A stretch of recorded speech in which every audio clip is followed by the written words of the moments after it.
আসসালামু আলাইকুম বন্ধুরা, কেমন আছেন আপনারা? আশা করি সবাই ভালো আছেন। আলহামদুলিল্লাহ আমিও ভালো আছি। আবারও একটি নতুন ভিডিও নিয়ে আপনাদের সঙ্গে চলে এসেছি মিজানুর রহমান আজারি ওয়াচ। আপনারা যারা যারা মিজানুর রহমান আজারি ওয়াচ শুনতে ভালোবাসেন তারা ফুল ভিডিওটি দেখতে থাকেন, আশা করি ভালো লাগবে।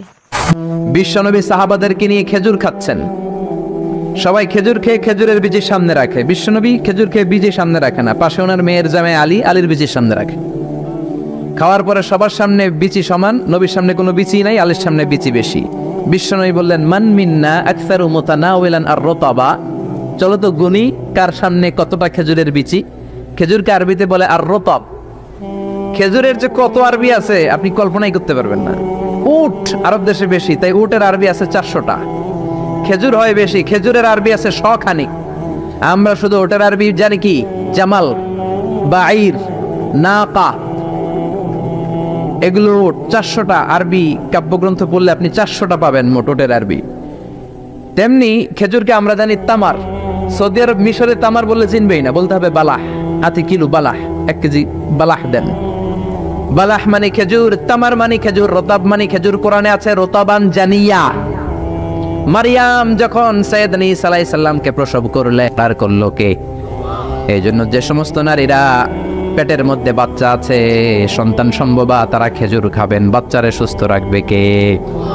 আবার মক্কায় মদিনাতে নতুন বাচ্চা জন্ম নিলে বিশ্বনবী বাচ্চার কাছে যে খেজুর খেয়ে খেজুর মিশ্রিত বিশ্বনবীর মুখের লালা বাচ্চার মুখে লাগিয়ে দিত। আল্লাহু আকবার। বিশ্বনবী সাহাবাদের বললেন, মান মিন্না আকসারু মুতানাওয়ালান আর রতাবা, চলো কে বেশি রতাব খেয়েছে মানে খেজুর খেয়েছে গুনি। গুনতে শুরু করা হলো। সবচেয়ে বেশি দেখা গেল সাইয়েদনা আলীর সামনে। বিশ্বনবী বললেন, দেখো আল্লাহ কি খাদক জামাই আমাকে দিয়েছে। এমন খাইতে পারে, সবার সামনে বিচি কম, আলীর সামনে বিচি ডবল। এখন আলী কি বলবে? আলী বলে, আমার শ্বশুরও কম খাইতে পারে না। দেখো সবার সামনে বিচি আছে, আর আমার শ্বশুর বিশ্বনবীর সামনে কোনো বিচিই নাই। তার মানে খেজুর খাওয়ার সময় উনি বিচি সহ মেরেন করতেন। এক কালো মহিলা সাহাবী বিশ্বনবীর কাছে এসেছে। বিশ্বনবী বললেন, লা ইয়াদখুলান্নাল জান্নাতা সাফরা ওয়ালা সাওদা, তুমি তো কালো নারী, কোনো কালো নারী তো জান্নাতে যাবে না। মহিলা দিলেন চিৎকার। বিপদের কথা শুনলে মহিলাদের কান্নাকাটি আছে না নাই? আড়াই ওরাতে আছে না নাই? মহিলাদের অন্তর নরম। এজন্য বিশ্বনবী বলেছেন, মহিলারা কবরের সামনে যে জিয়ারত করবে না। কারণ কবরের সামনে গেলে বলবে, আমারে ফালাইয়া গেল গো, কই গেল রে, আমারে লইয়া যাও রে। কান্নাকাটি আছে না নাই? গড়াগড়ি খায়, নিজের জামা নিজে ছিঁড়ে ফেলে, নিজের গালে নিজে থাপ্পড় মারে, এরকম নারী আছে না নাই? এজন্য মহিলারা ঘর থেকে দোয়া করবে, পুরুষেরা কবরস্থানে ঢুকে কবরের সামনে দাঁড়িয়ে দোয়া করবে। ঠিক কি না? বিশ্বনবী বললেন, লা ইয়াদখুলুল জান্নাতা সাফরা ওয়ালা সাওদা, কালো নারী, মেটে রঙের নারী জান্নাতে যাবে না। মহিলা কান্না শুরু করে দিল। মহিলা বলল, নবী আপনি বলেছেন, আল মারআতু ইযা সাল্লাত খামসাহা, কোন নারী যদি নামাজ পড়ে, ওয়া সামাত শাহরাহা, যদি রোজা রাখে, আতাআত বালাহা, স্বামীর আনুগত্য করে, হাফিজাত ফুরুজাহা, লজ্জাস্থানের হেফাজত করে, কোন নারী যদি এই 4টা কাজ করে, তার জন্য 8টা জান্নাতের দরজা খুলে দেয় কে? ও নবী, আমি তো 4টাই করি, কালো হওয়ার কারণে কি আমি জান্নাতে যাব না? এটা কেমন কথা? বিশ্বনবী বললেন, কেঁদো না, তুমি যখন জান্নাতে যাবা এরকম কালো থাকবা নাকি? তুমি তো পূর্ণিমার চাঁদের মতো হয়ে জান্নাতে ঢুকবা। তুমি যখন জান্নাতে ঢুকবে, তোমার ঐশ্বরিয়া রায়ের মতো সুন্দরী করে দিবে কে? তুমি বিশ্ব সুন্দরী হবা, তখন কি তুমি কালো থাকবা? মহিলা আবার খুশি হয়ে গেল, কারণ সুবহানাল্লাহ। তাহলে বিশ্বনবীর বিনোদন, সুস্থ বিনোদন, চিল্লায় বলেন ঠিক কিনা? আবার বিশ্বনবী বলতেন, উতিতু খামসান লাম ইয়াতাহুন্না নাবিয়্যুন ক্বাবলি, এমন 5টা জিনিস রব্বুল আলামিন আমাকে দিয়েছে, আমার আগে কোন নবীকে আল্লাহ এই 5টা জিনিস দেয় নাই। সুবহানাল্লাহ। 1 নম্বরে নুসিরতু বির-রু'বি মাসিরাতা শাহর, ভয় দিয়ে আল্লাহ আমারে সাহায্য করেছে। আমার ডানে বায়ে সামনে পেছনে 1 মাসের রাস্তার মধ্যে যদি কোনো কাফেরের আন্ডা বাচ্চা থাকে, আমার ভয়ে তাদের অন্তরে ধুকধুকানি বাড়ায় দেয় কে? নবী যেখানে অবস্থান করতেন তার ডানে বায়ে সামনে পেছনে 1 মাসের এরিয়ার মধ্যে যদি কোনো কাফির থাকতো, মুশরিক থাকতো, বিষ্ণুবীর ভয়ে ঘুমের মধ্যে লাফ দিয়ে উঠত। আল্লাহু আকবার। 2 নম্বরে বিশ্বনবী বললেন, জুইলাত লিয়াল আরদু কুল্লুহা মাসজিদান ওয়া তাহুরা, আমার জন্য আল্লাহ গোটা বিশ্বটাকে মসজিদ বানিয়ে দিয়েছে। গোটা বিশ্বটা মসজিদ। মসজিদ মানে মাকানুস সুজুদ, সিজদার জায়গা। যেখানে এই সিজদা দেন কবুল করবে কে? নূহ আলাইহিস সালামের জামানায় যেই কোনো জায়গায় নামাজ পড়লে কবুল হতো না, মসজিদে যেয়ে পড়া লাগতো।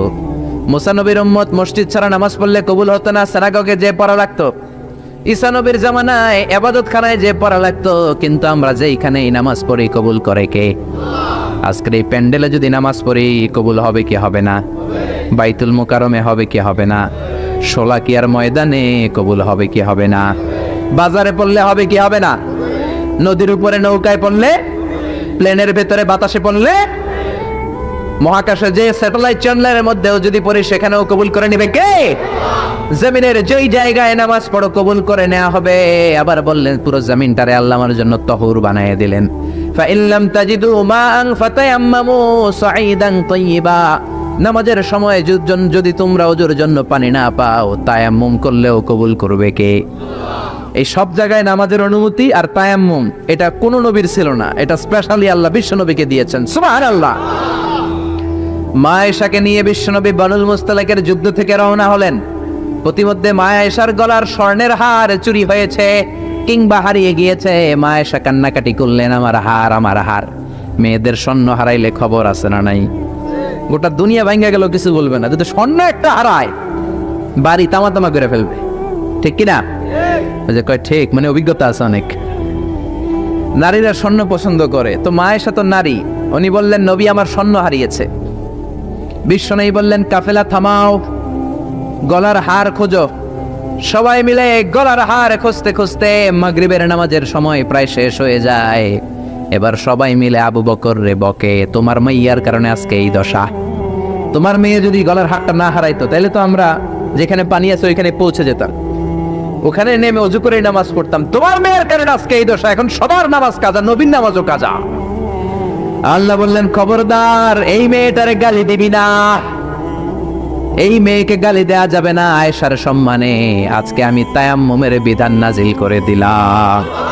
ফাইল্লাম তাজিদু মাআন ফাতায়াম্মামু সাঈদান তাইয়্যিবা। কোথাও যদি ওজুর জন্য পানি না পাও, মাটি দিয়ে তায়াম্মুম করো, কবুল করে নিবে কে? মা আয়েশা বলতেন আমাকে আল্লাহ এমন 5টা জিনিস দিয়েছেন, বিশ্বনবীর কোনো বউকে আল্লাহ দেন নাই। 1 নম্বরে আমি বিশ্বনবীর একমাত্র কুমারী বউ, বাকি বউগুলা ছিল বিধবা, এর আগে কয়েকটা করে বিয়ে হয়েছে, শুধু আমারই বিয়ে হয় নাই। সুবহানাল্লাহ। 2 নম্বরে আমি যখন শীতের রাতে নবীর সাথে এক লেপের নিচে ঘুমাতাম, তখনও জিব্রাইল কোরআন নিয়ে নাজিল হয়ে যেত। অন্য বিবিদের সাথে যখন কোনো ঘরে এক খাটের মধ্যে শুয়ে থাকতো তখন কোনোদিন কোরআন নাজিল হয় নাই, শুধু মা আয়েশার সাথে যখন থাকতো তখন কোরআন নাজিল হতো। সুবহানাল্লাহ। আবার মা আয়েশা বলতেন আমার ঘরে বিশ্বনবীর কবর। আবার বিশ্বনবী যখন তার শেষ নিঃশ্বাসটা ত্যাগ করেছেন, বিশ্বনবীর মাথাটা ছিল আমার কোলের উপরে।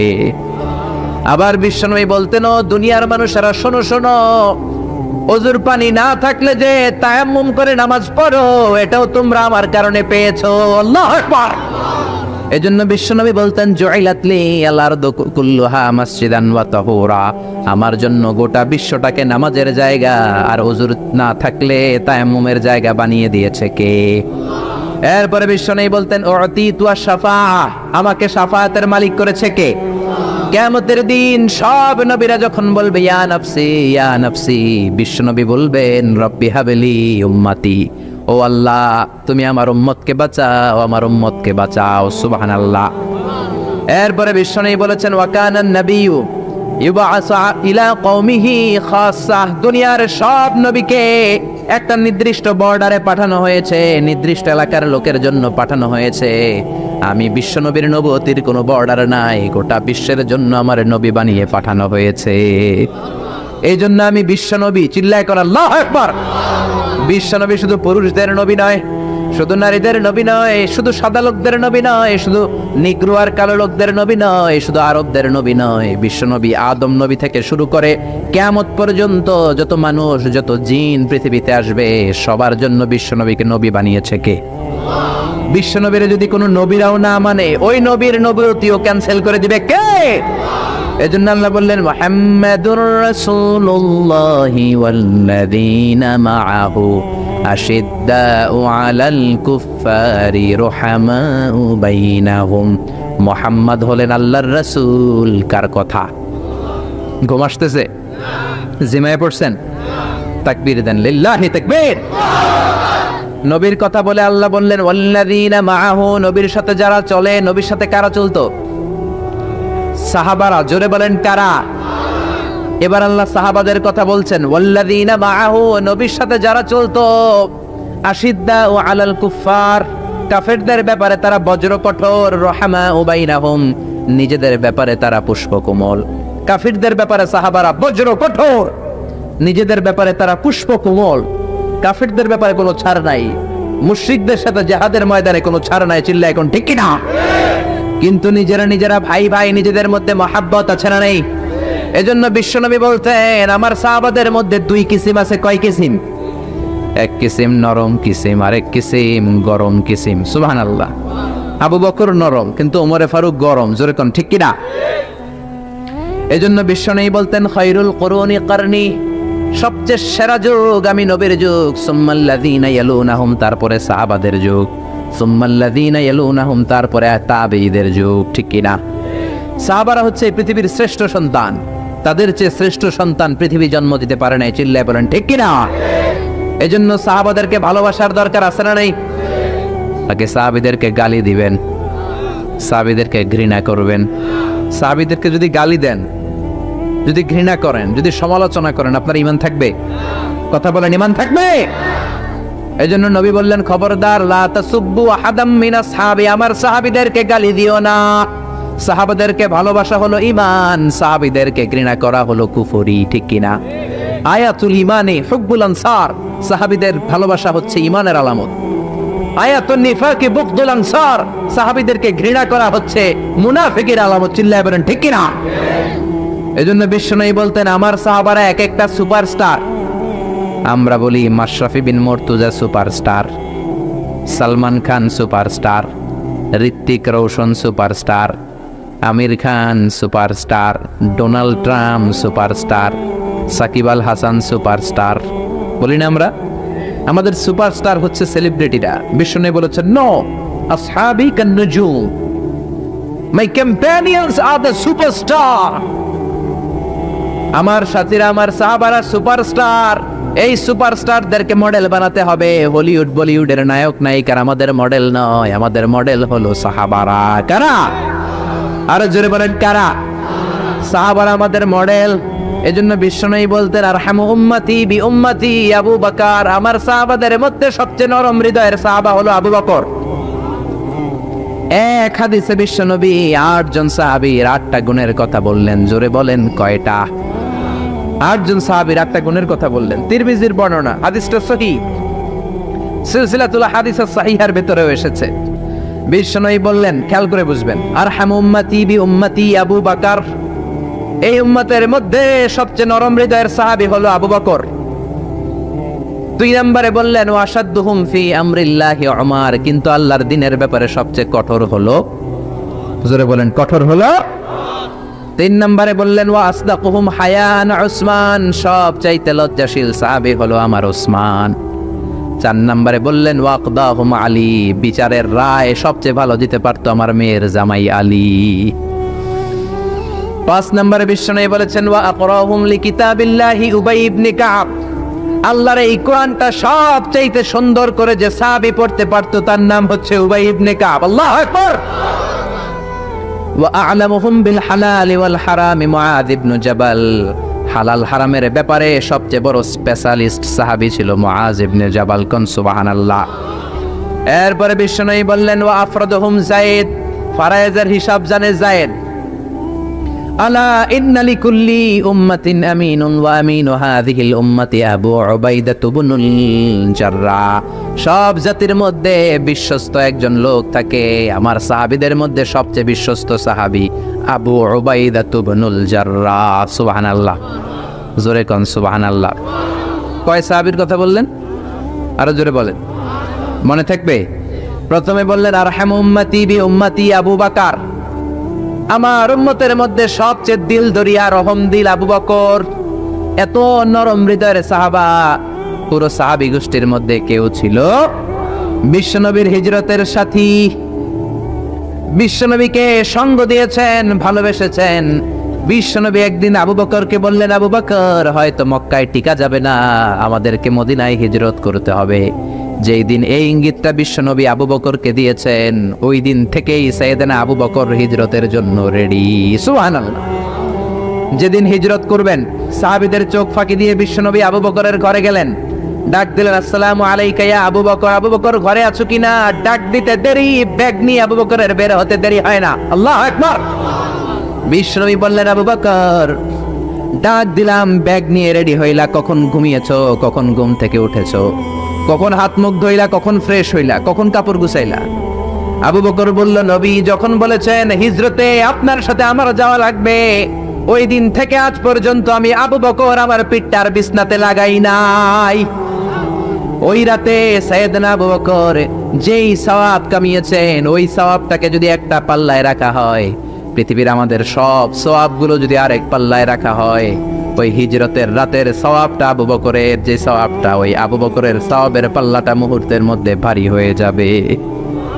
সুবহানাল্লাহ। আসতে বলেন। এত নরম হৃদয়ের সাহাবী ছিলেন আবু বকর। নামাজে দাঁড়ালে শুধু কাঁদতেন, এই জন্য অনেক সাহাবী ওনারে পছন্দ করতো না। বিশ্বনবীর ইন্তেকালের পরে বছর খানিক মসজিদে নববীতে যতদিন বেঁচে ছিলেন ইমামতি করেছেন। আল্লাহু আকবার বলে যখন আলহামদুলিল্লাহি রাব্বিল আলামিন, তখনই কান্নায় ভেঙে পড়তেন। তেলাওয়াত শুরু করলেই কাঁদতেন। হেরেম শরীফে যারা নামাজ পড়েছেন, শাইখ আব্দুর রহমান আস-সুদাইস আযাবের আয়াতগুলো পড়ে যখন টান দেয়, মুসল্লিগুলো সহ্য করতে পারে না। উনি নিজেও তেলাওয়াত থামিয়ে কাঁদে, মুসল্লিরাও কাঁদে। হেরেমের চারদিকে কান্নার রোল পড়ে যায়, চিৎকারের রোল পড়ে যায়, শুধু কান্নার কান্না, শুধু কান্না। সাইয়েদনা আবু বকর যখন নামাজে দাঁড়াতেন শুধু কাঁদতেন। বুখারীর বর্ণনা, রজুলুন আসিফ, নরম হৃদয়ের লোক ছিলেন। আই রাকিকুল কলবি ওয়া সারিউল বুকা, এত অন্তর নরম, নামাজে দাঁড়ালেই কাঁদতেন। দিন দুনিয়ার কোনো হুঁশ তার থাকতো না। কিন্তু আমরা নামাজে দাঁড়ালে দিন দুনিয়ার খেলার হিসাব আছে না নাই, বাজারের খবর আছে না নাই, জি বাংলা আছে না নাই, সারা দিনে যেটা মনে পড়ে না নামাজে দাঁড়ালেই ওটা মনে পড়ে, ঠিক কি না?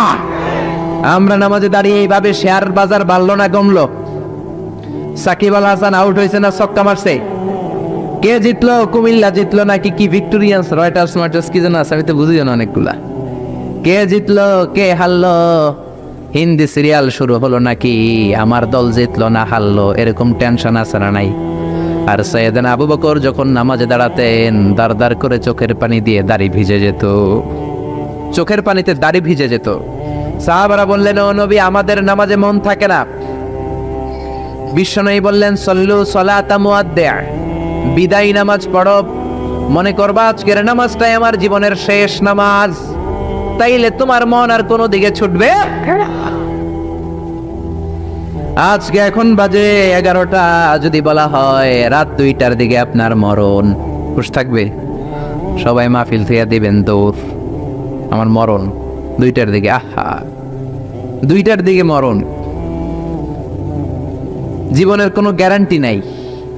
যদি আপনার বলেই দেয়া হয় 2টার দিকে আপনার মরণ, এখন তুমি 2 রাকাত নামাজ পড়ো, এটাই শেষ নামাজ, ওই দিনের নামাজটা আপনি কত সুন্দর করে পড়বেন, আহা ওই দিন আপনি কত সুন্দর করে ওযু বানাবেন, ওই দিন আতর মাইখা একেবারে আতর আলী হয়ে যাবেন, ওই দিন পাঞ্জাবি পড়বেন, ওই দিন যায় নামাজে দাঁড়াবেন, ওই দিন আপনার নামাজে কোনো তাড়াহুড়ো নাই, ঠিক কিনা? ওই দিনের রুকুটা আপনার জীবনের সব চাইতে শ্রেষ্ঠ রুকু হবে, ওই দিনের সেজদাটা আপনার জীবনের শ্রেষ্ঠতম সেজদা হবে। ওই দিনে সেজদায় যে চোখের পানি দিয়ে আপনি যায় নামাজ ভিজায় দিবেন, এর কারণ আপনি নিশ্চিত, you are certain that you are going to die. আপনি রাত 3টার দিকে মারা যাচ্ছেন, জানার কারণে আপনার নামাজে এত ভক্তি। আমরা যে মাহফিল শেষে বাড়িতে যেতে পারবো কোনো গ্যারান্টি আছে নাকি? আরো আধা ঘন্টা বাঁচবো গ্যারান্টি আছে? শ্বাস যেটা ভেতরে নিলাম বের করতে পারবো গ্যারান্টি আছে? তো তাইলে নামাজে যখন দাঁড়াই এটা ভাবতে সমস্যা কি যে এটাই আমার শেষ নামাজ? কারণ আমার তো কোনো গ্যারান্টি লেটার নাই। চিল্লায় বলেন ঠিক কি না? পারফর্ম দ্য সালাহ as if it's your last and final prayer. এমন ভাবে নামাজে দাঁড়াবেন যেন এটাই আপনার লাস্ট এন্ড ফাইনাল প্রেয়ার, এটাই আপনার শেষ নামাজ। এরপরে আর নামাজের সুযোগ হয়তো আমি নাও পেতে পারি, জোরে কোন ঠিক কি না?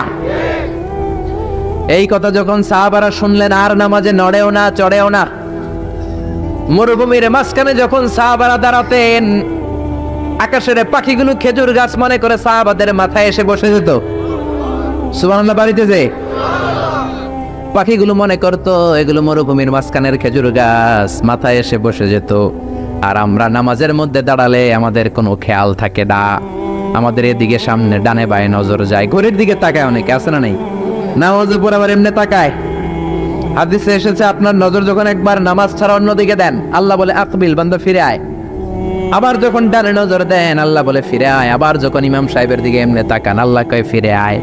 3 বার নজর দেওয়ার পরে আবার যখন ডানে বায়ে নজর দেন, আল্লাহ বলে লা হাজাতা লি ইলা সলাতিক, তোর এই নামাজের কোনো দরকার আমি আল্লাহর নাই, এই নামাজের কোনো দরকার নাই।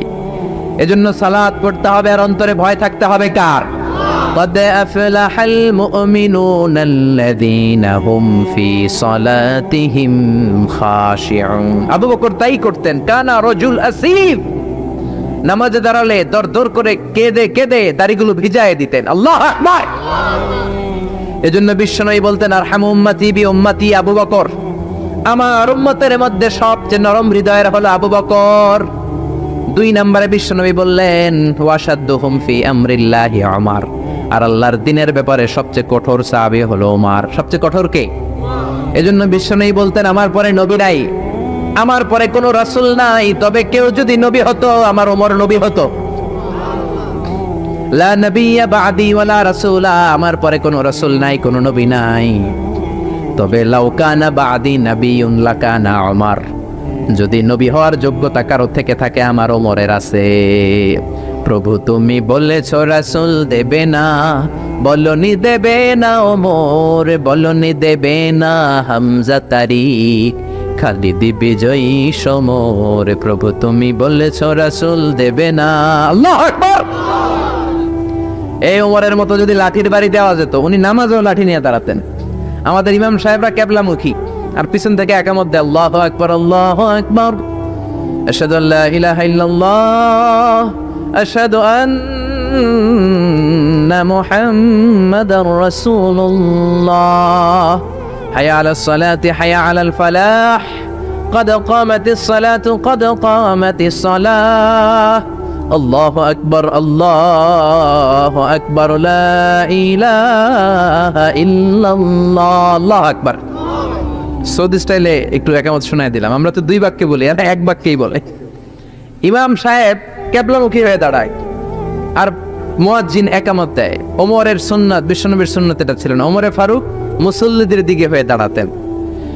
ওমরে ফারুকের হাতে থাকতো একটা লাঠি, যার কাতার বাঁকা, লাঠির দিয়ে পায়ের উপরে বাড়ি আছে না নাই? এইরকম বাড়ি মেরে মেরে যদি সোজা করা যেত, কাতারে গ্যাপ থাকতো না। বিশ্বনবী বলতেন ওয়াসাদুল খালাল, হাযু বাইনাল মানাকিবি ওয়াল আকদাম, এইটার সাথে ওইটা মিলাও। এই সাহাবী তার কাঁধের সাথে এই সাহাবীর কাঁধ মেলাতো, এই সাহাবীর কাঁধের সাথে এই সাহাবীর কাঁধ মেলাতো, এই সাহাবীর ডান পায়ের সাথে ওই সাহাবীর বাম পা, এই সাহাবীর বাম পায়ের সাথে ওই সাহাবীর ডান পা। বুনিয়ানুম মারসুস, সীসা ঢালা প্রাচীরের মতো। নবীরে কেউ অ্যাটাক করতে আসলেও যেন আধা ঘন্টা লাগে এই প্রাচীর ভাঙ্গা আসতে। জোরে কোন ঠিক কি না? এই জন্য সাহাবীদের জামা সবার আগে এদিক দিয়ে ছিঁড়তো, ধাক্কাধাক্কির কারণে নামাজে টাইট হয়ে তারা দাঁড়াতো। সাইয়েদনা ওমরে ফারুক লাঠি দিয়ে কাতার সোজা করে দিতেন। কারো যদি কাতার বাঁকা হতো লাঠি দিয়ে মারতেন, এই সোজা করো। এই জন্য লাঠিরও দরকার আছে না নাই? আবু বকরের মতো নরম হৃদয়ের সাহাবা যেমনি দরকার, ওমরের মতো গরম 2-1টারও দরকার আছে না নাই? আমরা সারা জীবন ওয়াজ করলে আপনারা নামাজি হবেন না, এটা জানি। যাদের নসিব ভালো 2-4 জন হবেন, বেশিরভাগই বেনামাজি। আমি সারা জীবন যদি মাদক নিয়ে ওয়াজ করি, গাঞ্জা খাওয়া বন্ধ হবে? কিন্তু প্রধানমন্ত্রী যদি বলে কালকে থেকে কেউ যদি ইয়াবা টানে, জাগার মধ্যে ওর পিঠের মধ্যে 100 বেত, 10,000 টাকা জরিমানা, 10 বছরের জেল। ইয়াবা বাবা পাওয়া যাবে? আর গাঞ্জা বাবা থাকবে? বাংলাদেশ থেকে গাঞ্জা নাই। প্রধানমন্ত্রী যদি বলে নামাজ না পড়লে 10,000 টাকা জরিমানা, 1 ওয়াক্ত সারবি 10,000 টাকা দিবি, বাংলাদেশের সব মানুষ মুসল্লি হয়ে যাবে। এজন্য বিশ্বনবী বলতেন ইন্নাল্লাহা লা ইয়াযাউ বিল কুরআন, আল্লাহ কোরআন দিয়ে যেটা সমাজে করান না, ইয়াযাউ বিস সুলতান, এটা ক্ষমতা দিয়ে করান। ঠিক কি না? প্রধানমন্ত্রী ক্ষমতার মসনদ থেকে মাইরের ঘোষণা দিবে, আর আমরা ওয়াজ কইরা যাম। ওয়াজ আর মাইরের সমন্বয়ে ইসলাম কায়েম করবে কে? শুধু ওয়াজ দিয়ে ইসলাম কায়েম হবে? ওমরে ফারুক তাই করতেন, লাঠি দিতেন, লাঠি দিয়ে সোজা করে দিতেন। এজন্য শয়তানও ওনারে ভয় পেত। বিশ্বনবী বলেন ওয়াল্লাযী নাফসি বিয়াদিহি যে আল্লাহর হাতে আমার আত্মা। ওমর, ওই আল্লাহর কসম করে বলি, মা সালাকা আশ-শাইতানু সালিকান ফাজ্জান ইল্লা সালাকা ফাজ্জান গায়রা ফাজ্জি। তোমার যদি ইবলিস কোন রাস্তা দিয়ে আসতে দেখে, ইবলিসের বাপের কিনা, ইবলিস ওই রাস্তা ধুইয়া আরেক রাস্তা দিয়ে হাঁটে। ওমর, তোমার যদি শয়তান দেখে তুমি এই দিক দিয়ে আসো, শয়তান জীবনও এই রাস্তা দিয়ে চলবে না, আরেক রাস্তা দিয়ে শয়তান দেয় দৌড়। ও মিয়া, যেই লোকরে শয়তান ডরায় ওই লোকের ইমানটা কেমন ছিল জোরে বলেন আল্লাহু আকবার। মুনাফিকের বাচ্চারা ভয় পেত ওমরে ফারুককে, জমের ভয়। এমনকি বিশ্বনবীর বিবিরাও ভয় পেত। বিশ্বনবীর বিবিরা মাঝে মাঝে নবীরে ধরতো, ও নবী আমার এইটা লাগবে ওইটা লাগবে। বিশ্বনবী বললেন লাগবে লাগবে, বললে তালাক দিয়ে দিব, যাও তালাক দিয়ে দেব। ধনী সাহাবীর কাছে যে বিয়ে বসো, আমি নবীর কাছে থাকলে এইভাবেই থাকতে হবে। কিন্তু বিবিরাও ছাড়ার পাত্র না। সব বিবিরা একবার বিশ্বনবীরে ধরলেন, ধরে বলে, ও নবী, আয়েশার বাড়িতে যেদিন থাকেন ওই দিন সাহাবীরা বেশি বেশি হাদিয়া পাঠায় কেন? আমাদের ঘরে যেই দিন থাকেন হাদিয়া পাঠায় না কেন? আচ্ছা, ইমাম সাহেবের বাড়িতে কে হাদিয়া পাঠাবে, কি গিফট দিবে তার, এটা কি উনার বিষয়? যিনি দিবে এটা উনার বিষয়, ঠিক কি না? বিবিরা বললেন, আমাদের ঘরেও যেন হাদিয়া পাঠায়, আপনি মসজিদে এলান দিয়ে দিয়েন। বিশ্বনবী কয়, আমি পারুম না। বিবিরা কয়, পারতেই হবে। বিশ্বনবী বললেন, না না, আমি এই কথা মসজিদে বলতে পারবো না। বিবিরা বললেন, আপনি বলতেই হবে। ইন দা মিন টাইম দরজার বাইরে থেকে কে যেন সালাম দিল, আসসালামু আলাইকুম ওয়া রাহমাতুল্লাহ। বিশ্বনবী বললেন, ওয়া আলাইকুম আসসালাম। বিশ্বনবী বুঝলেন সালামটার কারণ না, এটা ওমরের সালাম। বিশ্বনবী সালামের উত্তর দিয়া বিবিদের দিকে তাকায় দেখে একটা বিবিও নাই। সব অন্দরমহলে দৌড়। সুবহানাল্লাহ কইবেন না? এই ভয়টা কিন্তু আবার ডাকাইত দেখলে যেই ভয় ওইটা না, এটাকে আরবিতে বলে হাইবাত। হাইবাত ওমর, ওমরের হাইবাত এমন ছিল, শয়তান ভয় পেত, মুনাফিকরা জমের মতো ভয় পেত। আমাদের মা উম্মুল মুমিনিন বিশ্বনবীর বিবিরাও ওমরের কে ভয় পেত। সুবহানাল্লাহ। আমরা বাচ্চারা যদি না খায়, খেতে চায় না, আমার এক মেয়ে ছোট্ট খেতে চায় না, গল্প বলে খাওয়াই, আমি এদিক দিয়ে খাওয়াইলে ওদিকে দৌড়, এদিক দিয়ে ধরলে ওদিকে দৌড়। আপনাদের ছেলে মেয়েদের একই অবস্থা, বাচ্চারা খেতে চায় না, ঘুমাতে চায় না। তখন আমরা বলি, ঘুমা, না হলে বাঘ আসবে, বাঘ, বিড়াল আসবে, বিড়াল। আপনারা কি কন? আর ওরাতে হ্যাঁ বিলাই, বিলাই আইব, কুত্তা আইব। আমরা বলি কুকুর আসবে, বিড়াল আসবে, ঘুমাও ঘুমাও। বাচ্চারা তখন ভয়ে ঘুমায়। ওমর ফারুক যখন মদিনার গভর্নর, মদিনার প্রেসিডেন্ট, মদিনার মায়েরা বিড়াল আর বাঘের ভয়ে দেখাতো না। বাচ্চারা যখন মদিনাতে খেতে চাইতো না, ঘুমাতে চাইতো না, মদিনার মায়েরা বলতো, তাড়াতাড়ি ঘুমা, ওই যে ওমর আসতেছে, ওমর। চিৎকার করে পড়েন আল্লাহু আকবার। সবার জন্য সমান নীতি। 10 বছরে গোটা বিশ্বের অর্ধেক ক্যাপচার, পৃথিবীর অর্ধেকটা ক্যাপচার করলেন সাইয়েদনা ওমর। নিজ হাতে পিটিয়ে নিজের ছেলেকে বেহুশ করেছেন। আরেক বর্ণনায় আছে পিটিয়ে ছেলেটাকে নিহত করেছেন। যদি বর্ণনাটা দাইফ, কিন্তু আমাদের জন্য শিক্ষা আছে বর্ণনায়। হঠাৎ একবার ঘরে ঢুকলেন, ওই ছেলের নাম ছিল আবু শাহমা, মূল নাম আব্দুর রহমান। ওনার বিখ্যাত যে ছেলে আব্দুল্লাহ ইবনে ওমর, উনি আরেকজন। আরেক ছেলে ছিল আব্দুর রহমান, মারুফুন বিআবি শাহমা, সবাই তার ডাকতো আবু শাহমা বলে। একদিন ঘরে ঢুকে দেখে মদের গন্ধ পাওয়া যায়। আবু শাহমারে বললেন, ইয়া আবা শাহমা, আশারিবতা খামরান, মদ খাইছস? কয় না আব্বা, শারিবতু নাবিজান, নাবিজ খেয়েছি। খেয়াল রাখবেন, মদ হারাম, মদ খেলে আসিবেন, কিন্তু নাবিজ খাওয়া হালাল। নাবিজ হচ্ছে আরব দেশেরা খায়, সাদা দুধের মধ্যে রাতে শক্ত খুরমা যদি 5টা ফেলে রাখেন, সকালে ওইটা দেখবেন দুধের রং আর সাদা নাই, খুরমার রস টেনে দুধটা লাল হয়ে গেছে। এটা খেলে স্বাস্থ্যের জন্য আরব দেশে খুব ভালো, কিন্তু এটা রাতে ভিজাইলে সকালেই খাইতে হবে। এটা যদি 3 দিন রেখে দেন, 4 দিন রেখে দেন, এটা তারির মতো মদ হয়ে যাবে, মাতলামি হবে, খাওয়া যাবে না। ওমরের ছেলে ওই মজাটা নেওয়ার জন্য 4 দিন ভিজায় রাখছে, তারপরে নাবিজ নামক মদ খেয়েছে। ওমর বললেন, মদ খাইছস নাকি? আবু শাহমা বলে, খাই নাই। ওমর বললেন, তাআলা ইলা, এদিকে আয়, ইফতাহ ফামাক, মুখ খোলো। মুখ খোলার পরে গন্ধ নিয়ে দেখে নাবিজ মাখানো মদের গন্ধ পাওয়া যায়। কোনো কথা নাই, কলারটা ধরলেন, টানতে টানতে মসজিদে নববীর বারান্দার পিলারে নিয়ে বাঁধলেন। জোরে আজান হলো, নামাজ পড়লেন। নামাজের পরে সালাম ফিরালেন। সালাম ফেরানোর পরে বললেন, মাকানাকুম ইনদানা হাদ। নামাজের পরে সুন্নত পরে সবাই বসবেন, একটা বিচার আছে। এই গুরুদণ্ড, এটাকে আরবিতে বলে হাদ, প্লুরাল হচ্ছে হুদুদ। সবাই যখন ওযু করে ঢুকতেছিল, বারান্দায় দেখে ওমরের ছেলে বাধা।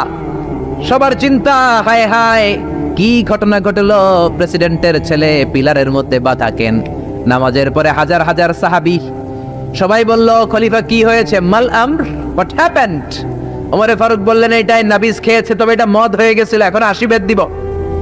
কানা ঘুষা হাজার হাজার সাহাবী। কেউ কেউ বলল, খলিফার ছেলে তো মনে হয় মারবে না, ধমক দিয়ে ছেড়ে দিবে। এরকম কিছু বিচার দেশে আছে না নাই? মিলায় দেয়, ঘুষ খায়া ছাইরা দেয়। এমপির পোলা হইলে 7 খুন মাফ, চিল্লা এখন ঠিক না? কেউ বলে না, ওমর সারার পাত্র না, তবে 80টা মারবে না, 40টা দিবে অ্যাটলিস্ট। কয়টা? ওমর ফারুক চেয়ারে বসলেন, হাজার হাজার মানুষ, পিনপতন নীরবতা। জল্লাদরে বললেন, হাতি জিলদ মিন বাইতুল মাল, বাইতুল মালের ঘর থেকে খেজুর গাছের চামড়া দিয়ে বানানো বড় সাইজের একটা চাবুক আন, সবচেয়ে বড়টা আনবি। সবচেয়ে বড়টা আনা হলো। এবার ওমরে ফারুক বললেন, ইবদা বিসমিল্লাহ, শুরু কর আল্লাহর নামে। সাইয়েদনা ওমর ফারুকের সামনে দাঁড়িয়ে জল্লাদ মারবে 80টা বাড়ি। মারতে শুরু করেছে। ওয়াহিদ, ইসনাইনি, তালাতা, 3 বাড়ি মারার পরে ওমরে ফারুক জল্লাদকে দিলেন এক থাপ্পড়। 3 হাত দূরে যে পড়লো জল্লাদ। জল্লাদের হাত থেকে চাবুক তুলে ধমক দিলেন, তুই কি চাবুক মারোস নাকি চাকরি বাঁচাস? আস্তে মারলি কেন? আসলে আস্তে মারে নাই, যত জোর ছিল ওমরের হুকুম তামিল করবে না এরকম জল্লাদ মদিনায় ছিল না। জোরে কোন ঠিক কিনা? যত জোর ছিল তত জোরে মেরেছে, কিন্তু ওমরের পছন্দ হয় নাই। ওমর বললেন, ইনদাকা তালাতা ইনদি ওয়াহিদ, তোর হিসাবে 3টা, আমার হিসাবে মায়ের হইছে 1টা। আমি 2 নাম্বার থেকে শুরু করব। 2, 3 মারতেছে কে? মদিনাতে উনারসে পালোয়ান আর কেউ নাই। এক একটা বাড়ির আঘাতে ওমরের ছেলে আবু শামা চিৎকার করে কাঁদে। এক একটা বাড়িতে চামড়া ছিঁড়ে যায়, রক্তগুলো ছোপ ছোপ করে নববীর দেয়ালের মধ্যে লাগে। ছোট্ট ছেলেটা ডেকে বলে, আব্বা আমারে মাফ করে দাও, আর জীবনে মদ খাবো না। সাইয়েদনা ওমরের পাষাণ হৃদয় নরম হয় না, কারণ আসাদ্দুহুম ফি আমরিল্লাহি ওমর, আল্লাহর দিনের ব্যাপারে সবচেয়ে কড়া, কোনো ছাড় নাই। এক একটা চাবুক মারে, লোকজন কেঁপে কেঁপে ওঠে। 10টা 15টা মারার পরে ছেলে বেহুশ, পানি দেওয়ার পরে আবার হুশ, আবার মারা শুরু করা হলো। 30টা মারার পরে আবার বেহুশ। এইবার আবু শাহামার মা ওমরের বউ এসে ওমরের পা ধরে ডেকে বলে, ওমর তোমার পায়ে ধরে ক্ষমা চাই, আমার কলিজার টুকরা বাজানটারে তুমি মেরে দিও না। 80টা বেত মারতে হবে, মেরেছো 30টা, আরো মারবা 50টা। যাও ওমর, প্রতিটা বেতের বাড়ির বিনিময়ে আমি আবু শাহামার মা একটা করে ওট আল্লাহর রাস্তায় সদকা করে দেব। ওমর বলে, না আবু শাহামার মা, এটা আল্লাহর আইন, গোটা দুনিয়াটা দিলেও একটা চাবুকের বাড়ি থেকে ওরা কেউ বাঁচাতে পারবে না। মারতে লাগলেন, আবার পানি দিয়ে আবার হুশ। ওমরের বাড়ি যে খেয়েছে সে বুঝেছে। 50টা বাড়ি মারার পরে আবু শাহামা দুনিয়া থেকে শেষ। রাগে ওমর গড়গড় করছেন।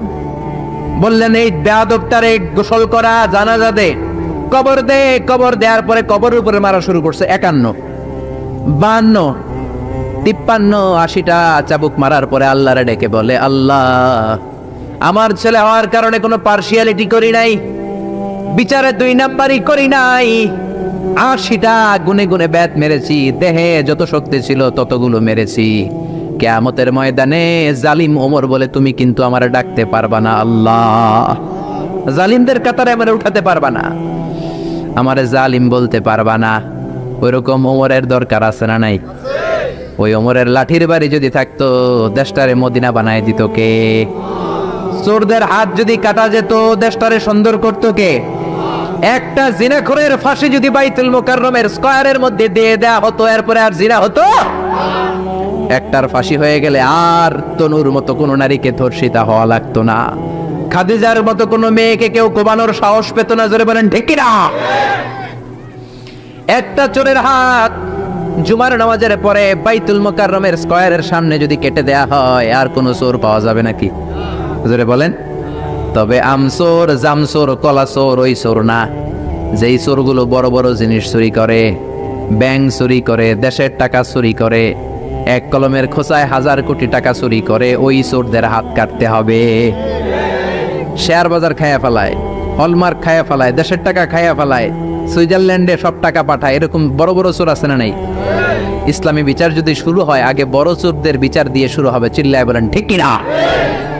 এই জন্য বিশ্বনবী বলতেন আসাদ্দুহুম ফি আমরিল্লাহি ওমর, আল্লাহর বিধান বাস্তবায়নে সবচেয়ে কঠোর ছিল ওমর। এক নারী এসে বলল, ওমরে ফারুক, আমার স্বামী আমারে তালাক দিয়েছে 100টা। কয়টা? শুনতেছেন? একটু জিমাই গেলেন মনে হয়। আমার স্বামী আমাকে 100 তালাক দিয়েছে। কয় তালাক? আসলে দিতে হবে কয় তালাক? তাও একটা একটা করে, ঠিক কিনা? ওমরে ফারুক ডেকে আনলেন, স্বামীরা আনলেন, বউরে আনলেন। ও স্বামী, কয় তালাক দিছো? কয় 100টা দিছি। ওমরে ফারুক বললেন, তালাক হচ্ছে মিন শাআইরিল্লাহ, এটা আল্লাহর নিদর্শন। আল্লাহর নিদর্শন নিয়ে ফাইজলামি করার অনুমতি তোরে দিছে কে? 3 তালাকে তোর বউ তালাক, বাকি 97 তালাক তোর পিঠের উপরে পড়বে। সুবহানাল্লাহ। বাড়িতে যে বউরে 100 তালাক দিছে এক ডাকায়। ওমর ফারুক বললেন, 3 তালাকে তোর বউ তালাক, বাকি 97 তালাক তোর পিঠে। এজন্য লাঠির দরকার আছে না নাই? পৃথিবীর কেউ রুহু বানাতে পারে? বিজ্ঞানীরা প্লেন বানাতে পারে, কম্পিউটার বানাতে পারে, হেলিকপ্টার বানাতে পারে, কিন্তু গোটা বিশ্বের সব সায়েন্টিস্টরা একসাথে বসে কি একটা অণু বানাতে পারবে? يسألونك عن الروح قل الروح من أمر ربي وما أوتيتم من العلم إلا قليلا। ও নবী, ওরা আপনাকে রূহের ব্যাপারে জিজ্ঞেস করে, আপনি বলে দেন রূহটা কার অর্ডার? আল্লাহর অর্ডারে রূহটা মানুষের দেহের ভেতরে ঢুকে যায়, আল্লাহর অর্ডারে বের হয়ে যায়। সুবহানাল্লাহ। আমরা যখন মায়ের পেটের ভেতরে ছোট্ট ছিলাম, আমাদের বয়স যখন 120 দিন, তখন হাতের দেনে রুহু দিছে কে? কয়দিন বয়সে রুহু পাইছিলাম বলেন তো? 140। প্রথম 40-এ ছিলাম নতফা, তারপরের 40-এ ছিলাম আলাকা, তারপরের 40-এ হয়েছি মুদগা, স্পার্ক ড্রপ, ব্লাড ক্লট, আর ফাইনালি দ্য লিটল ফ্ল্যাশ, ছোট্ট নাপাক পানি। কত ক্ষুদ্রতে ছিলাম, ছোট্টতে ছিলাম, তার হিসাব নেই। আপনি একটা শুক্র ছিলাম না, আমরা ছিলাম একটা শুক্রাণু। শুক্রে অণু। 1 ফোঁটা শুক্রের ভেতরে 20 কোটি অণু থাকে। একটা অণু ছিলাম আমি, একটা অণু ছিলেন আপনি। আমরা একটা ডিম্ব ছিলাম, আমরা ছিলাম ডিম্বের অণু। সুবহানাল্লাহ পড়ে। সেখান থেকে আল্লাহ মিলিয়ে আমাদেরকে বানালেন নতফাতুন আমশাস, যেটাকে বলে জাইগোট। তারপরে বলা ইমব্রয়, ব্যাঙ্গাচি, ব্যাঙের বাচ্চার মতো, জোকের মতো মায়ের জরায়ুর দেয়ালে লেগেছিলাম। 120 দিন সময় শেষে তখন আল্লাহ আমার দেহের ভিতরে রুহের ফুৎকার দিলেন। আর রুহের ফুৎকার দেওয়ার সাথে সাথে আমার হার্টবিট, আমার ফুসফুস চলতে শুরু করছে। এই যে ধপ ধপ ধপ আসলে নাই, সিস্টলিক ডায়াস্টলিক বলে, অনিন্দ নিলয়, ওই যে ধপ ধপ শুরু হয়েছে, আজও চলতেছে। 1 সেকেন্ডের জন্য যদি ধপ ধপ বন্ধ হয়ে যায়, বাঁচা যাবে? আরে মানুষ রঙিন ফানুষ, দম ফুরাইলে তবু তো ভাই কারোরই না একটুখানি। আরে মানুষ রঙিন ফানুষ, রঙিন ফানুষ, আরে মানুষ, ঠিক কিনা? 1 সেকেন্ডের নাই ভরসা, বন্ধ হবে রং তামাশা। চক্ষু বুঝিলে হায়রে দম ফুরাইলে। কে গেছিল? ফিরোজ শাহ। এই গানটা ফিরোজ শাহ স্টেজে গাইতে গাইতে মারা গেছিল, জানেন? এই গানটা গাইতে গাইতে সে বিদায় নিয়েছে। জীবন আর মরণের মাঝখানে আছে রোগ। মানুষ সব বানাতে পারে, কিন্তু রঘু বানাতে পারে। আপনার সামনে একবার দাদা মারা গেছে, সবাই দেখলে কথা বলতে, হঠাৎ নাই রঘুটা কোন দিকে জোড়া দিল দেখা যায়? রঘুর কার কি কেউ জানি? এই রুহু আবিষ্কারের জন্য গোটা বিশ্বব্যাপী কত যে আবিষ্কার, মৃত ব্যক্তিদের নিয়ে, মুমূর্ষুদের নিয়ে গবেষণা। বুলেট প্রুফ গ্লাসের ভিতরে রেখে রেখে বিজ্ঞানীরা গবেষণা করেছে। দেখি বুলেট প্রুফের গ্লাস বানাইলে তারা ভাবছে রুহু মনে আর দৌড় দিতে পারবে না, গ্লাসের ভিতরেই থাক। পরে দেখে না, রুহু তো আটকানো যায় না। এবং তারা মুমূর্ষু রুগীদেরকে এনে এই গ্লাসের ভিতরে ঢুকে ওজন দেয়। কোন রুগীর ওজন দিয়ে দেখছে মরার আগে তার ওজন ছিল 70 কেজি, পরে মাছ খোলার পরে লোকটা মরে গেল, পরে দেখে ওজন 2 কেজি কমে গেছে 68 কেজি। খুব খুশি, আগে ছিল 70, মরার পরে 2 কেজি কমছে। তার মানে যেটা উদাহরণ দিয়েছে মানে 2 কেজি, ওইটাই রোগ, ওইটাই রোগ। কিন্তু বিজ্ঞানীদের পদ্ধতি হচ্ছে একটা মডিউলের উপরে তারা বেস করে দেয়, couldn't jump to the conclusion, তারা সিদ্ধান্তে যায় না। আরো নমুনা লাগবে, আরো কিছু লাশ মুমূর্ষু রোগী নিয়ে আনা হলো। আইসিইউ থেকে যাদের অক্সিজেন মাস্ক পরানো, এটা খুললেই মরে যাবে, তাদেরকে বুলেট প্রুফ গ্লাসের ভিতরে ঢুকিয়ে তাদের নিয়ে রিসার্চ শুরু করুন। কিন্তু দেখা যাচ্ছে এর পরের যে নমুনা আনা হয়েছে মুমূর্ষু রোগী, তার ওজন ছিল 60 কেজি, মরার পরে ওজন হয়ে গেছে 63 কেজি। কথা বলে আগে তো না হয় কম ছিল, এটা রোগ দিয়ে মিলাবে, এটা 3 কেজি বাড়ছে, এটা মিলাবে গিরিয়া। কথা বলে এজন্য রব্বুল আলামিন বলে মরে গেলে এক একজনের এক এক অবস্থায়, কারো ওজন সমান থাকে, কারো কিছু বেড়ে যায়, কারো কমে যায়। এই গবেষণার মধ্য দিয়ে রূপ খুঁজে পাওয়া যায় না রূপুর মালিককে। يسألونك عن الروح قل الروح من أمر ربي وما أوتيتم من العلم إلا قليلا. سبحان الله. أذكر الله ولقد زينا سماء الدنيا بمصابيح وجعلناها رجوما للشياطين. سبحان الله. ولقد زينا سماء الدنيا, আমি দুনিয়ার আকাশটারে বিমাসাবিহ আলো দিয়ে লাইট দিয়ে সুশোভিত করেছি। রাতের আকাশটারে সাজায় দিয়েছে কে? I have beautified the closer sky with light, candle and stars. আল্লাহ বলে প্রথম আকাশের মহাশূন্যকে আমি তারা দিয়ে সাজিয়েছি। খালি চোখে যেটা আমরা দেখি এটা কিন্তু আকাশ না, এটা মহাশূন্য। এটা কি? আপনি উপরে তাকালে যেটা দেখেন এটা কি আকাশ? না। আমেরিকা নাসার বিজ্ঞানীরাও জান না আকাশ কত দূরে। আকাশ কত দূরে কেউ জানে না। খালি চোখে যা দেখা যায় এটা হচ্ছে মহাশূন্য। এই মহাশূন্যের ভিতরে তারা আছে না নাই? এখন তো লাইটিং ফাইটিং এর যুগে তারার যে কি সৌন্দর্য এটা টেরই পাওয়া যায় না। আমরা ছোটবেলা যখন গ্রামে যেতাম তখন দেখতাম যে রাত্রিবেলা তারাগুলো অনেক সুন্দর লাগে, তাই না? তাকিয়ে দেখবেন জল জলে একটা তারা আছে, এটার নাম ধ্রুব তারা। কিনাও একটা আছে সুখ তারা, কি তার ধ্রুব তারা, সুখ তারা, অনেকে তারা চিনে না। আর একটা 7টা তারা একসাথে ছোট ছোট ছোট ছোট আছে, এগুলো মুরব্বীরা চিনে, এটার বলে সপ্তর্ষি মণ্ডল। 7 তারা একসাথে সুবহানাল্লাহ পড়ে। এই তারা দিয়ে আকাশটারে সাজালো কি? চিল্লা এখন কে? কি ছোট্ট ছোট্ট তারা, এদিকে তো আজকে তারা দিয়ে সাজাইছে মাশাআল্লাহ। হ্যাঁ, ওয়ালাকাদ যায়্যানা সামাআ দুনিয়া বিমাসাবিহ ওয়া জাআলনা রুজুমান লিশায়াতিন। ফেনের বাইরে তারা দিয়ে সাজাইছে, আজকে তাফসীর করতে সুবিধা হচ্ছে। এই যে তারা, আকাশের তারাগুলো এই ছোট ছোট মনে হয়, আসলে কি ছোট? কথা বলে এই যে সূর্যটা একটা রুটির মতো মনে হয়, আসলে কি রুটি? এই সূর্য পৃথিবীর চেয়ে 13 লক্ষ গুণ বড়। এই সূর্য পৃথিবীর চেয়ে 9,30,00,000 মাইল দূরে। এই সূর্যের আলো পৃথিবীতে আসতে 8 মিনিট 18 সেকেন্ড লেগে যায়। আজকে আমরা বসে আছি যে গ্রামে, গ্রামের নাম সফরপুর। এটা কোন ধারায়? সোনাগাজী খায়। দেখেন সফরপুর গ্রামটা কত বড়, তার সামান্য একটা জায়গা নিয়ে আজকে আমাদের প্যান্ডেল হয়েছে, তাতেও প্যান্ডেলটা কত বড় মনে হয়। তাহলে সফরপুর কত বড়? সফরপুর যদি এত বড় হয় তাহলে সোনাগাজী কত বড়? সোনাগাজী যদি এত বড় হয় তাহলে ফেনী কত বড়? ফেনীটারে কত বিশাল মনে হয়। তো ফেনী যদি এত বড় মনে হয়, ফেনী বাংলাদেশের 64 জেলার একটা জেলা। 64 জেলা মিলে আমার সুজলা সুফলা শস্য শ্যামলা ডিজি টাউন বাংলাদেশ। এই বাংলাদেশ কত বড়? এই বাংলাদেশের চেয়ে আবার ইন্ডিয়া কত বড়? ইন্ডিয়া 20-25 গুণ বড় আমাদের চেয়ে।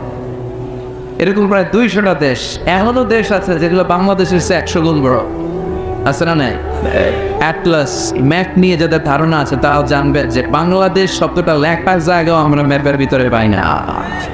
When we write down Bangladesh on map, আমাদের BA পরে ইন্ডিয়ার উপরে, DESS পরে আবার ইন্ডিয়ার উপরে, মাঝখানে 2টা অক্ষর পরে বাংলাদেশের উপর। কথা বলে এত ছোট দেশ। কানাডা, আমেরিকা প্রায় 100 গুণ বড়। রাশিয়া প্রায় বাংলাদেশের চেয়ে 200-300 গুণ বড়। সুবহানাল্লাহ বলবেন না? এই 200 খানা দেশ নিয়ে প্রায় পৃথিবীর 30 ভাগ, বাকি 70 ভাগ শুধুই জল আর পানি। সুবহানাল্লাহ পড়ে। এই সব মিলে আমাদের বসুন্ধরা, আমাদের পৃথিবী। তাহলে আজকের এই প্যান্ডেলের তুলনায় পুরো পৃথিবীটা কত বড়, কত বিশাল। আর এই পৃথিবী এত বড়, এই পৃথিবীর চেয়ে নাকি সূর্য 13 লক্ষ গুণ বড়।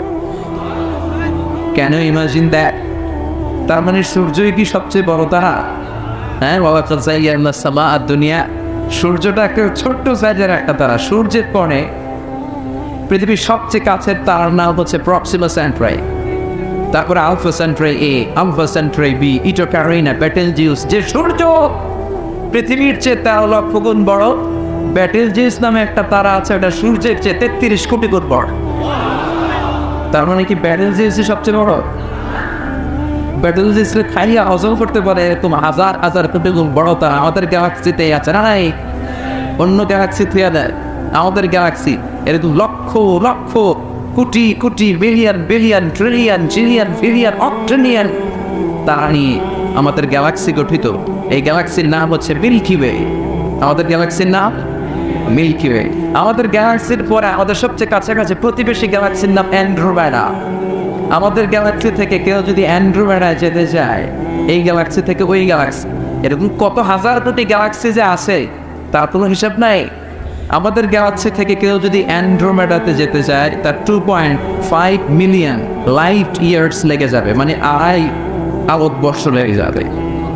2.5 মিলিয়ন আলোকবর্ষ সুবহানাল্লাহ পড়ে। আলোকবর্ষ বুঝতে অনেকের সমস্যা।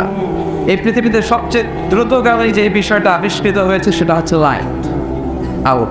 সবচেয়ে দ্রুত ছুটে আলো। কত দ্রুত? এই আলো সেকেন্ডে 1,86,000 মাইল বেগে ছুটতে পারে। কত মাইল বেগে? 1,86,000 মাইল বেগে। ঘন্টায় না, মিনিটে না, সেকেন্ডে কত দূর যায়? 1,86,000 মাইল বেগে। এই আলোর গতিতে গতি সম্পন্ন কোনো রকেট যদি বানানো সম্ভব, এটা বানানো অসম্ভব। আলোর গতি সম্পন্ন কোনো রকেট যদি বানানো যায়, যেই রকেটটাই আলোর মতো সেকেন্ডে 1,86,000 মাইল বেগে ছুটবে, ঘন্টায় না, মিনিটে না, কিসে? যে রকেটটা আলোর মতো সেকেন্ডে ছুটবে 1,86,000 মাইল বেগে, এরকম রকেট দিয়ে আমাদের গ্যালাক্সি মিল্কি ওয়ে থেকে আমাদের কাছের গ্যালাক্সি অ্যান্ড্রোমেডাতে পৌঁছতে আপনার 25 লক্ষ বছর লেগে যায়। এই 25 লক্ষ বছরের প্রতিটা সেকেন্ডে এই রকেট 1,86,000 মাইল বেগে ছুটতে হবে। সুবহানাল্লাহ বাড়ি থেকে বলে চিল্লায় পড়ে আল্লাহু আকবার। ভিডিওটি ভালো লাগলে একটি লাইক, কমেন্ট ও শেয়ার করে পাশে থাকবেন বন্ধুরা। যারা যারা শেষ পর্যন্ত ভিডিওটি দেখেন তাদের জন্য অনেক অনেক ভালোবাসা থাকলো বন্ধুরা। আরও নতুন নতুন ভিডিও পেয়ে চ্যানেলটিকে সাবস্ক্রাইব করে পাশে থাকবেন বন্ধুরা। ভালো থাকবেন, ধন্যবাদ।